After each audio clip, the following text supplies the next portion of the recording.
السلام عليكم ورحمة الله وبركاته. عاملين ايه احلى متابعين في الدنيا؟ النهاردة ان شاء الله عملنا شاورما، نفس الشاورما بتاعة المطاعم بالظبط، مشوية بس عملناها في الفرن بطريقة سهلة. وشايفين القمر، شايفين الجمال، بطريقة سهلة وبسيطة ومكونات كلها موجودة في البيت. عملت الشاورما القمر بتاعتي دي يا جماعة بنص كيلو بانيه، زي ما انتوا شايفين معايا كده. شايفين ما شاء الله طعمها بجد روعة روعة روعة. وداعا أهل الشام، وداعا شاورمات. خلاص يا جماعة اقفلوا المحلات، هنعملها في البيت. شايفين قطعتها ما شاء الله، وكنت شاوية معاها خضار برضو. عملت شوية تومية وكاتشب، وعملت معاها مكرونة أو ممكن تاكلوها بالعيش. شايفين الخضار اللي أنا مقطعة عم شاوية معاها.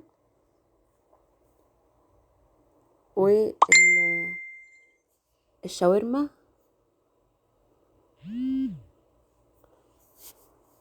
عليها تومية زي ما انتوا شايفين معايا.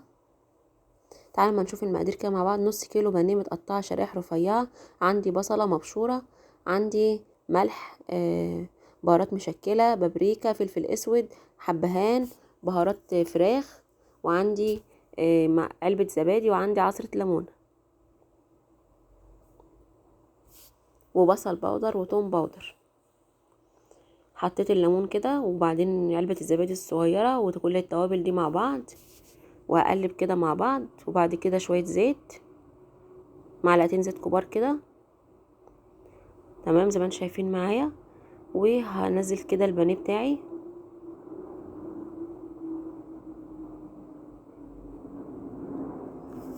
هنزل البانيه زي ما انتم شايفين.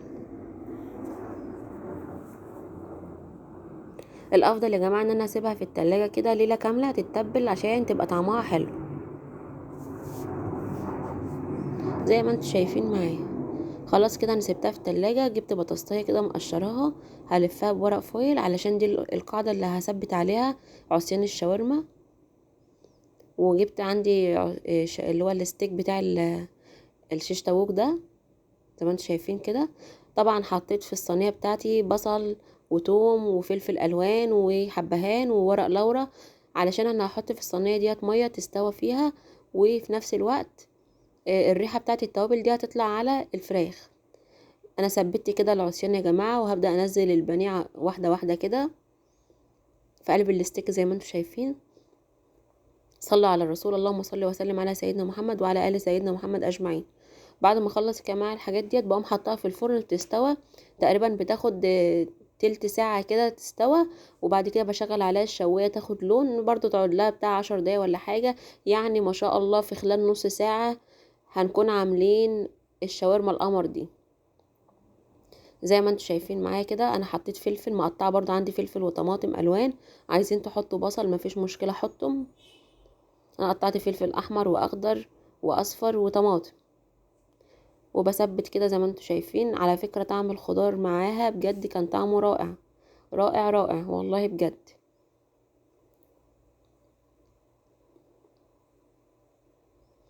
يلا يا جماعة حطوا لي لايك لو الوصفة عجبتكم. حطوا لي لايك واشتراك في القناة وفعلوا زر الجرس عشان يوصل لكم كل جديد. مش هنخسر حاجة يا جماعة والله لو عملتوا لي لايك منكم، متحرمش منكم ابدا، ربنا يسعدكم. وكومنت حلو منكم كده والله يا جماعة مش بفلوس ببلاش. ربنا يسعدكم يا رب ويكبر بخاطركم زي ما انتوا بتكبروا بخاطري. والله يا جماعة بفرح قوي لما حد يعمل لي لايك او كومنت او آه يعلق لي كده. ما تحرمش منكم ابدا، وربنا يسعدكم دنيا واخره يا رب جميعا، ويحقق لكم كل اللي بتحلموا بيه. زي ما انتم شايفين انا برص كده هنا طبقات زي ما انتم شايفين معايا.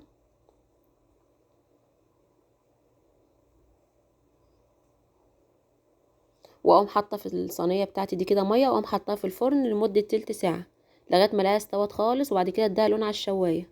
زي ما انتم شايفين انا حطيت ميه اهو. خلاص كده يا جماعه. لو القعده بتاعتنا دي مش ثابته بحط لها بصله بحط برضو عصيان كده من الجنب ده ومن الجنب ده. احط لها مثلا بطاطسايه من الجنب ده وبصله من الجنب ده. تعالوا ما نشوف كده. هنعمل مع بعض شويه توميه.